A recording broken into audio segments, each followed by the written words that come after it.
And what it really came down to for me is this idea that manure is not inherently bad for the environment. It's not worse than inorganic fertilizer.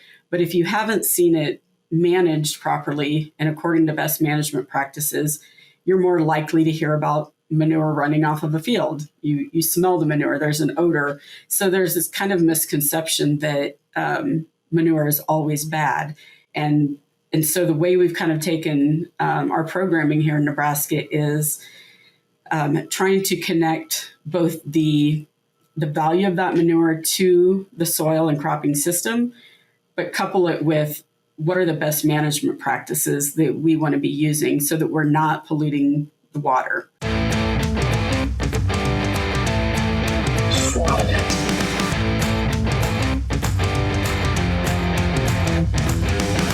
Hello and welcome to the Swine It podcast. I'm Dr. Tara Donovan, your host, and today I have Dr. Amy Millmeyer-Schmidt as my guest. Dr. Schmidt is a professor and extension livestock bioenvironmental engineer in the Department of Biological Systems Engineering and Department of Animal Science at the University of Nebraska-Lincoln. Welcome to our show, Amy. Thank you very much. Happy to be here, Tara.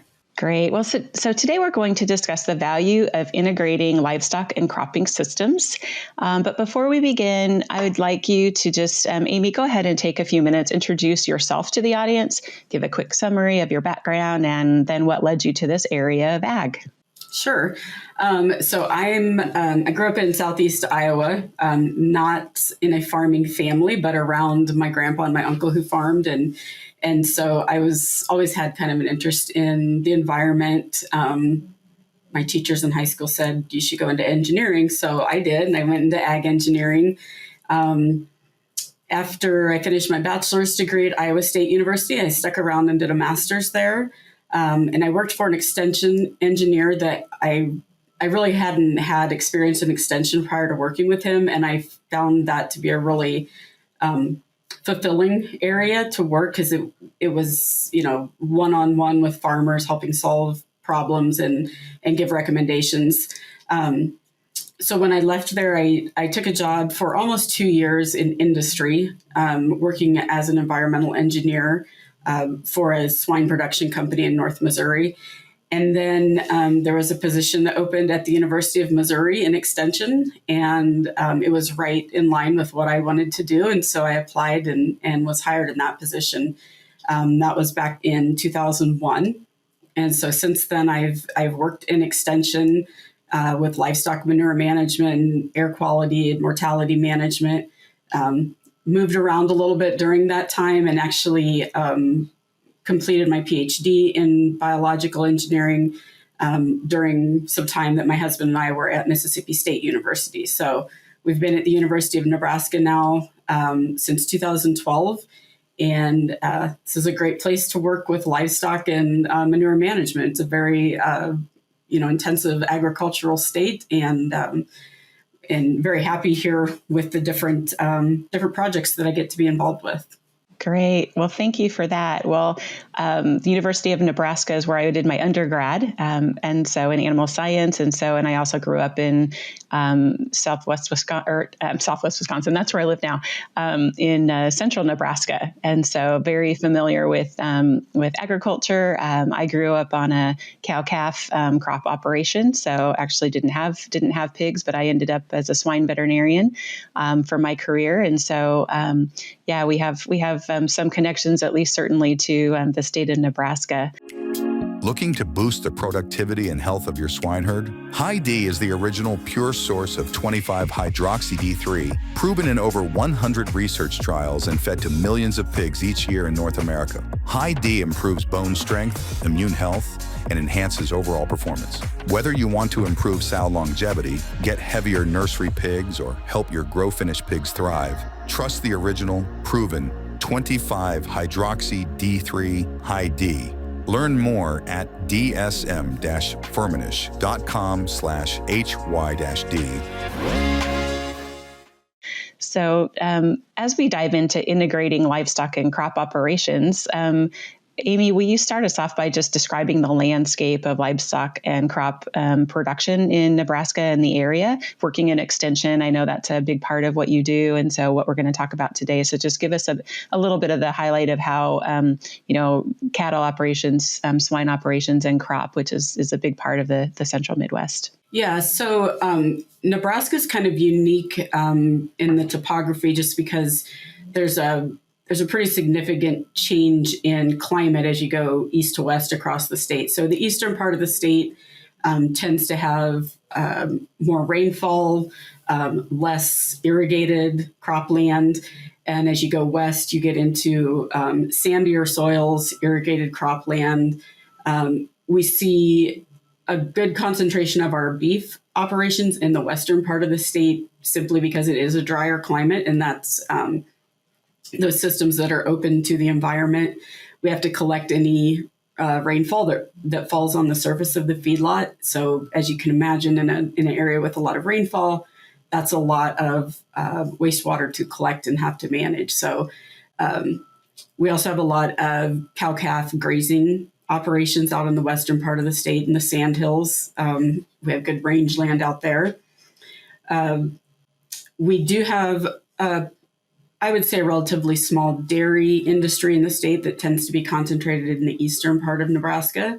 Swine production is kind of throughout the state, but I would say mostly concentrated in the eastern half of the state, and then not as much in the northwest or the panhandle of Nebraska, where we just, the soils and cropping systems aren't as conducive to having swine liquid manure storage and application. And then we do have quite a few poultry in the state. So we've seen a pretty significant expansion in the last 5 years in broiler production, with Costco being involved in a new processing facility in Fremont, Nebraska, and having contract growers that produce the chickens for that. And then we do have some egg laying and egg processing industry in the state as well. So it's pretty diverse in terms of livestock and poultry. And then, corn, soybean, those are the typical rotations that we see in the Midwest. But Nebraska does have some dry bean production up in the northwest part of the state, and, winter wheat, rye, different crops that are grazed by livestock too. So fairly diverse cropping systems here as well. Yeah, it is really diverse. I spent the majority of the last 20 years in Wisconsin, but I travel across Iowa and even Kansas, Oklahoma, and Nebraska. But none of those states really have the same, I guess, diversity that I grew up with. And so I think it was great for you to share that with us, just in the heart of the Midwest, area that's just a little bit different, and really lends to this topic very well in terms of integrating that livestock and crop together and how they can be useful to each other. So tell me about, we'll dive into just the area of manure management and swine operations. It's the Swine It podcast, so we'll focus a little bit on the swine part of it.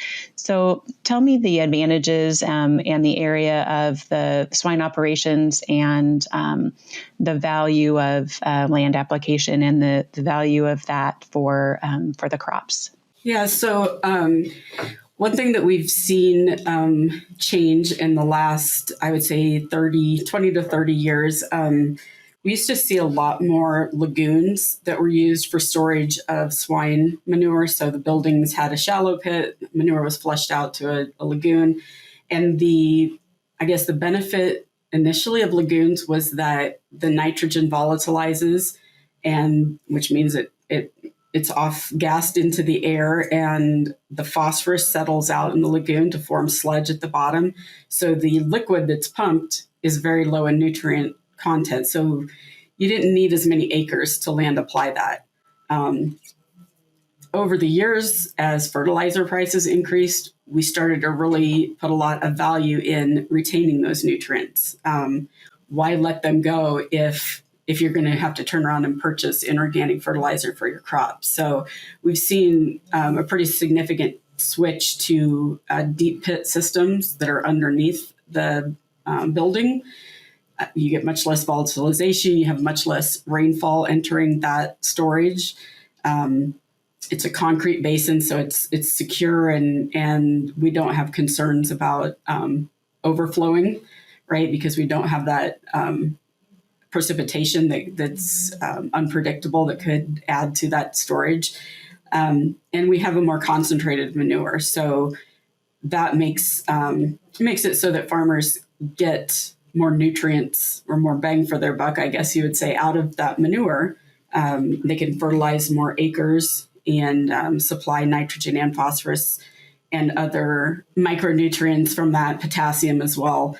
As far as the way that we apply it, again, when I was a kid, I remember my grandfather and my uncle with the broadcast manure spreader. So this is a tanker, and they pulled it through the field, and it was a huge rooster tail of manure that sprayed out of the back onto the soil surface. We also know that applying to the surface is going to allow some of those nutrients to volatilize as well. And so over the last several years, we've moved away from that surface application, and we inject swine manure more. It doesn't tear up the soil as much as, say, surface application and then coming back with a disc and turning the soil. And so it lends itself well to farmers that want to reduce tillage in their fields as well. For farmers that are raising pigs and have their own land where they're growing crops, probably the biggest benefit that I hear from those farmers is I can apply manure one year when I'm ahead of corn, and then the next year there's still nutrients available for my soybeans. I may have to come back and supplement something, but I'm not applying fertilizer every year to that land. It also, we see the soil quality increase over time as manure is applied. It's providing organic matter to the organisms in the soil. We know that when we add carbon to the soil and we create an environment that's favorable for organisms, that they're going to multiply, they're going to be more active, and that activity is what improves soil physical properties, things like aggregate stability that helps hold soil particles together, in improved infiltration, water holding capacity, and those sorts of things. So I think for our swine farmers, they are used to using their manure, and so they know the value. They see the value every day. I think where I see the biggest challenge is in showing people who don't have livestock as part of their agricultural system what manure, how manure benefits a cropping system. So. Yeah, absolutely. It's interesting, your description of the lagoon storage and the difference in the availability of those nutrients versus a deep pit. And that completely makes sense to me. But not working in that space, I didn't really appreciate that part of it before, as even a lot of sow farms, at least that I'm familiar with, almost always had lagoon type of systems, are even moving to deep pit. And so just a difference, and it completely makes sense on the utilization of the resources from that. And certainly the sustainability of the whole process of raising livestock and then putting it back on the land in this whole circle, right? So what a great sustainability program. So let's talk about the challenge, like you said, of maybe a person who's always had crop production and not livestock production, how to get those farmers working together and those systems working, kind of being more integrated. My assumption is that you work in that space of trying to connect the different areas of livestock. What's the biggest challenge with that, and what are you guys doing, to get those farmers talking? Yeah, so I think, so I know some of the barriers that exist for those crop farmers, why they don't want to use manure. We did a survey we've just gotten it accepted for publication and will be coming out in the next several months. But we were looking at, how do farmers and the people who advise those farmers, so whether it's extension, educators or certified crop advisors, agronomists, people who are helping make decisions about fertility management and cropping systems. We wanted to understand how they view manure, what do they know about how it impacts different parts of the soil and the environment, and kind of understand if you're not using it or not recommending using it, why not? And one of the things that came out of that, and I guess I shouldn't have been surprised by it, but I kind of was everybody seemed to have a really good understanding or favorable view of how manure impacts soil biology. It improves soil biology. It improves soil physical properties. It improves fertility of the soil, and it improves crop yields. But then when they were asked about its impact on the environment, it was generally more negative. It's not good for the environment. And what it really came down to for me is this idea that manure is not inherently bad for the environment. It's not worse than inorganic fertilizer. But if you haven't seen it managed properly and according to best management practices, you're more likely to hear about manure running off of a field. You smell the manure, there's an odor. So there's this kind of misconception that manure is always bad. And so the way we've kind of taken our programming here in Nebraska is trying to connect both the value of that manure to the soil and cropping system, but couple it with what are the best management practices that we want to be using so that we're not polluting the water. So for instance, I can talk about manure improves soil aggregate stability, which is going to reduce the risk of erosion.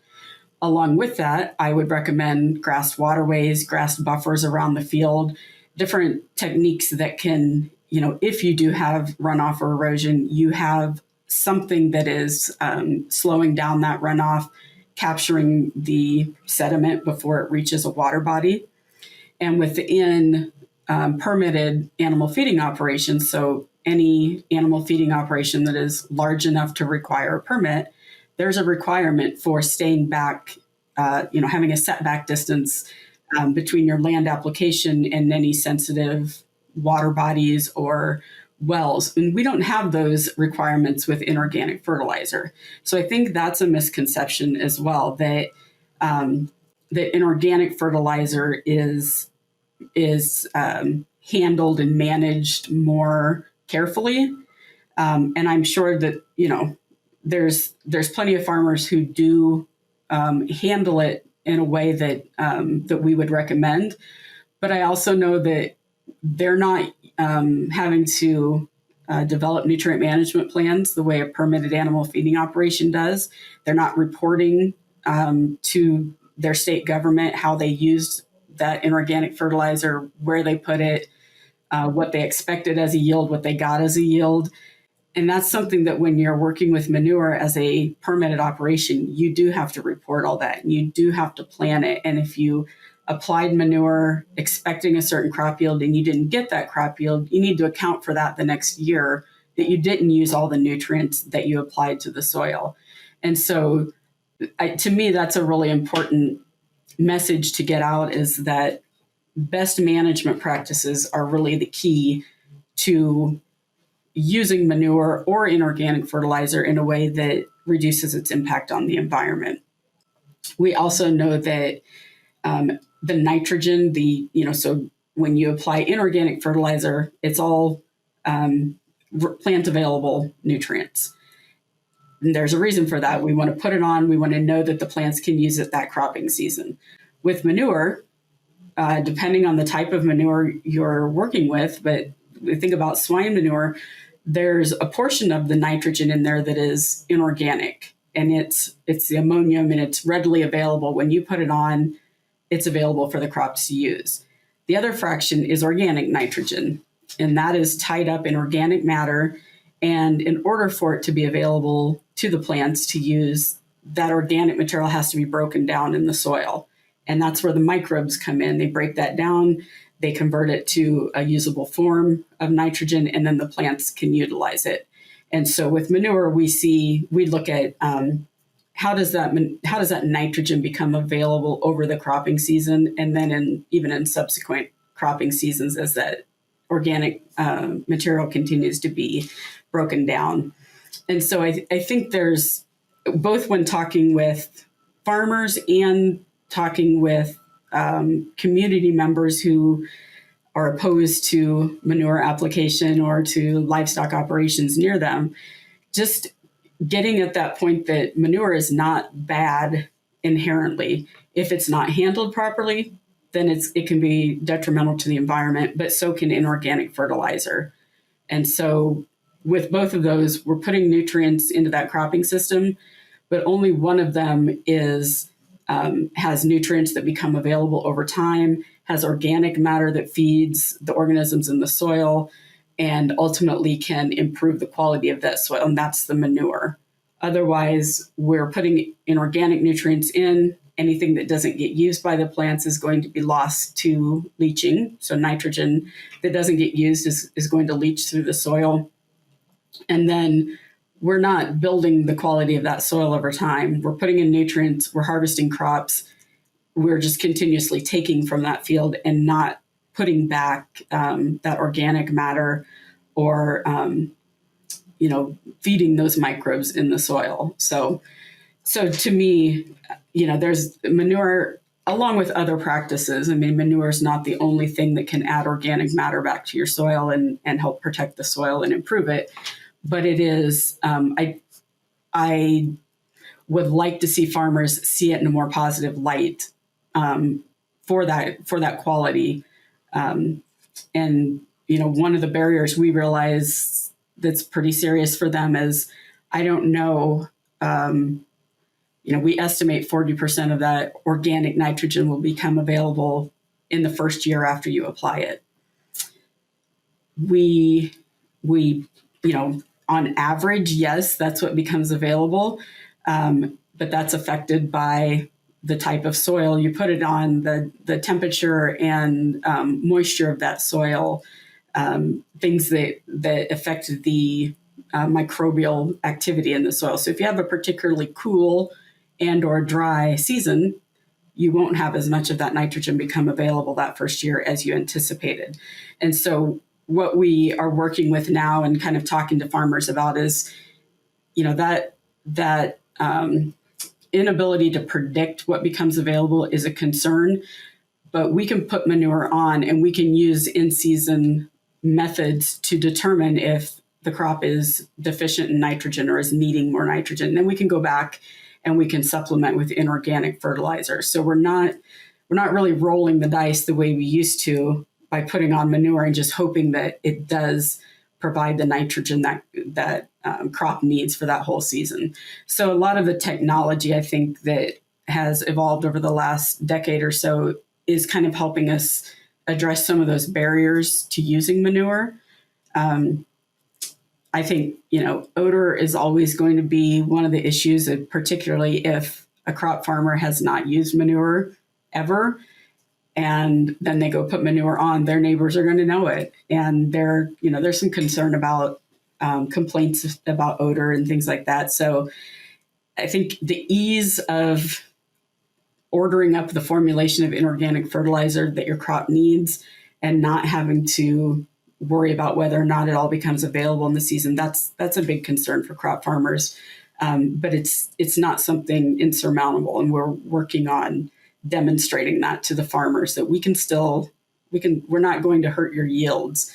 We can still meet the nitrogen needs of that crop and do it in a way that is more conducive to improving soil, reducing water quality concerns and things like that. Absolutely. It's a really great description of the difference certainly for me, having worked in livestock all my life, but really not in the space of the value of the manure and the differences and that area. So that was really helpful. So what about the actual application maybe challenges? Because if you're a livestock producer and you also have crops and you're putting that manure on your own land, you've invested in the equipment to do that. et cetera. What about that space? Is that a challenge to get these two operations working together? And is there, maybe some separate businesses that do that for you, that you can hire that out? How does that work? Yeah, so that transportation of manure and the application, if you've not had livestock and you've not been applying manure yourself, it's very unlikely you'll go out and invest in the equipment it takes to apply manure once or maybe twice a year.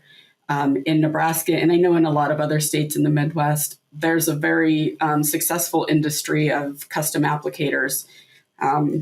They will, they can either come and take manure from a nearby farm and go to another farm, and they could leave it there if it's a solid manure and let that farmer apply it when they're ready, or they can do the application for them. Probably the biggest barrier to moving manure from where it's produced to where it's going to be used is the transportation cost. And so you look at swine manure it's got a lot of water. It's a liquid. You're hauling water that doesn't have value, right? So there's only so far you can carry that manure in a tanker truck before you've paid more in fuel costs than you are getting out of it in nutrient value. So we see a pretty small radius of how far you can move that manure from the farm and still have value when you land apply it. If we are able to pump it through a network of pipes and not have to truck it, that's less expensive. Otherwise, most of our swine farmers in Nebraska own enough land around their swine operation to utilize their manure. So they're not faced with having to truck it somewhere and get rid of it. We see that more with poultry operations and with beef operations, simply because, beef manure loses a lot of its nitrogen by sitting on the soil, sitting on the surface of the feedlot. And people want nitrogen. They want phosphorus from it as well, but the balance of phosphorus and nitrogen is not aligned well. So if you apply it to meet a nitrogen need, you're putting on far more phosphorus than you need, and probably don't need to come back for 4 or 5 years to that field with that manure. So it's very expensive to transport beef manure and have any value left in it once it gets to where you're taking it. The other side of that coin is poultry litter that's very high in nutrients. It's a dry material. You can put it on at a much lower rate and still meet crop needs. So we see poultry litter being transported, many miles and still having value left in the nutrients when you take away that transportation cost. But our custom applicators in the state, they know the regulations. They know setbacks from sensitive areas. They know how to make those recommendations with application rate, and they're precise in how they do that application. They handle solid manure and liquid manure. So you can find somebody, in the state who has that experience and has the equipment and can do that application for you. It's just a matter of how far does it need to go, and can you afford to truck it that far and still have value remaining after you've paid those costs for trucking it. So, like I said, with swine manure, we're probably not going more than a couple miles from where that manure is produced to land apply it. We're not going to truck that 10 or 15 miles if we can help it. Yeah, that makes sense. I didn't realize that there was that much difference between other than water content with different livestock operations. So that's interesting. Definitely have learned a lot from you, Amy. So tell me, being involved in a lot of research at the University of Nebraska, what's a research project you've worked on that our audience might find interesting or surprised by? So I think the first thing I would say is being an extension, and I don't know if it's being an extension engineer that makes it unique, but I do find that questions that no one else can answer come to me. They come to the engineers. If it's mortality management, if it's odors, and I get some strange questions. And I feel like in extension in particular, you have to be able to pivot and address current issues with research. Even though we all have to kind of have our research program that we're working towards over time, there's times when you need to pivot from that and do something that will address a current need. And so one of the things in the last several years that I have worked with is mortality management. So it's not manure management, but we saw with COVID plants that had a reduced capacity to take animals for processing. And, we know in the swine industry, that's a very, it's a very well designed flow of animals through that system. You can't just hold back 2,500 pigs for an extra week or an extra month because they can't go to market. So we saw a lot of situations where animals had to be euthanized and disposed of because there was nowhere to go with them. And we also see that as a concern if we were to have a foreign animal disease outbreak in the US, that we're going to have a lot of animals that we need to dispose of on site because we won't be able to move them. So that whole area of how do we most efficiently deal with animal mortalities on the farm with the least negative impact on the environment and the best outcomes for biosecurity.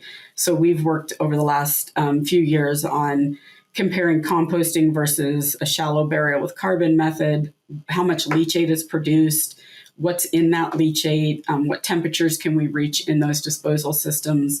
And I think one of the interesting aspects that has come out of it is I'm a big proponent of the shallow burial with carbon disposal method.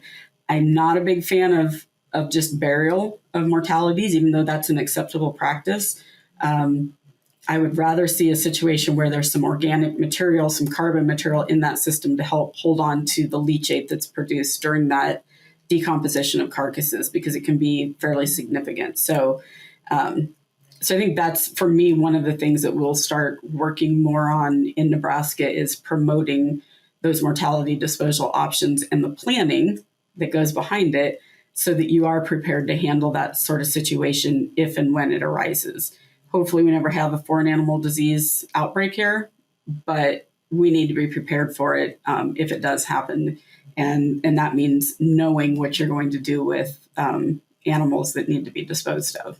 I'm so thankful that we have experts like you that can pivot and work in those types of spaces. As a swine veterinarian, foreign animal disease, isn't preparedness isn't new, but what we have seen is with just some movement of African swine fever across other countries, the risk gets higher and higher.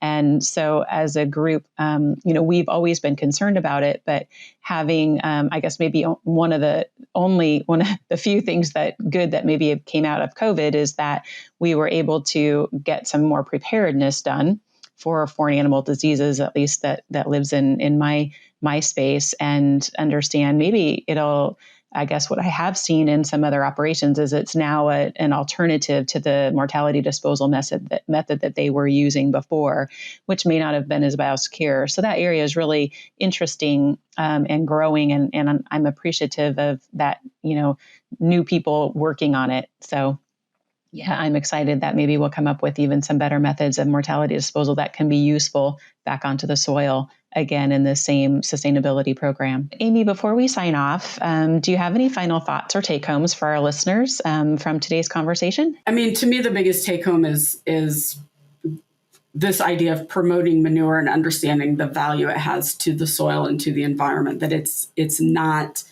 a contaminant if it's handled properly. We also, we tend to compare that to our inorganic fertilizer. And the fact is we improve the soil, we reduce leaching of nutrients, we reduce runoff of nutrients when we're using manure to build that soil quality. If we're not adding that carbon material back to the soil in some way, then the inorganic fertilizer we continue to take from the soil, and we we fail to build that soil back up over time, and so the productive capacity of the soil decreases. So I really think, again, whether I'm talking to a crop farmer or a concerned citizen, that's my take home, is we need to realize manure actually improves environmental outcomes when we're using it according to best management practices. And so we shouldn't be afraid or be opposed to manure being applied to cropland. It's really a beneficial input to the system. Yeah, that's a great message. It's time for our famous three. At Nexus, powered by SAM, we redefine livestock nutrition with science-backed innovations that enhance performance, maximize efficiency, and promote sustainability. We connect producers with the future of animal health and productivity through cutting-edge feed technologies and environmentally conscious solutions. By addressing the demand for efficient, sustainable nutrition, we reflect SAM Nutrition's commitment to excellence, delivering premium, scientifically proven solutions that drive results. So we're concluding our time together with Dr. Amy Millmeyer-Schmidt, a professor at the University of Nebraska. We've been discussing the importance of integrating livestock and cropping systems. If you have comments for Amy, if you have comments for us on our podcast show, please send them through on your platform if you like our show, and give us a thumbs up. But before we let Amy go, the hallmark of our show is to ask our guests 3 specific questions.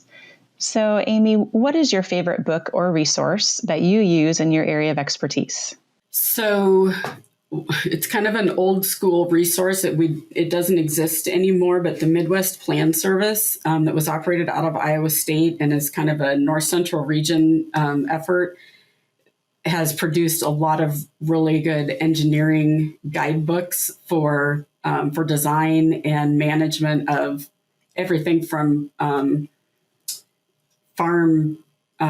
farmstead electricity and building materials and construction of pole barns to manure management and air quality. And I still have a big section of my bookcase that has those resources in it from the years that the Midwest Plan Service was in operation, and they're timeless resources. And then the other is, I guess, would be standards that the American Society of Ag and Biological Engineers put out for mortality management, for manure management, and those sorts of things, because standards are there to help us do things according to evidence that we have shown is the proper technique or the proper process. So yeah, kind of the basics of we talk about the swine care handbook, and that's kind of the old Bible, so to speak, of flow rates and space and et cetera. So sounds like a similar kind of resource.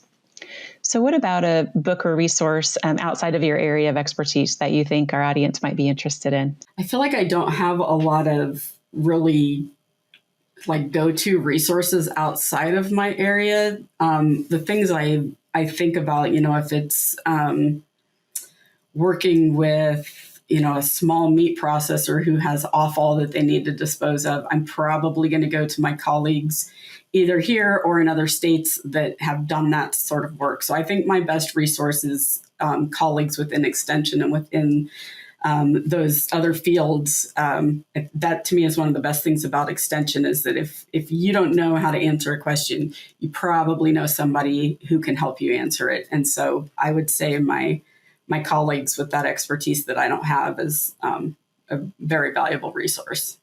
Yeah, I can tell you how many times I called my colleagues on an issue that was new to me in my field. So no, absolutely. So our last question is, share with us an attribute or characteristic that you feel sets successful professionals apart from others. I go back to a mentor I had at the University of Missouri. Charlie Fulhag was his name, and a lot of people in the industry will know who that was, particularly if they're in Missouri. He was an extension engineer there, and I think the thing that impressed me the most about him, he was really brilliant as an engineer. There were a lot of things that I would go to him for to explain to me more than one time because he just had a really good handle on it. But he was always very humble and, never made you feel bad for not knowing the answer. And I think that's really important as I'm mentoring graduate students and undergraduate students in my program. I'm there to help them learn, not to make them feel inadequate when they have to ask a question. And so my goal is, I think it's important to be someone who is giving back to your profession and helping others be successful, because none of us get where we're going on our own. So, I've had help getting where I am, and I want to help other students and faculty in the field get where they want to go and help them along the way. Yeah, so important as a mentor to be humble and approachable, right? So no, a great one. Yeah. Yep. Well, thank you so much for your time today. That concludes our Swine It podcast, and look forward to meeting you sometime in the future. All right. Thank you so much.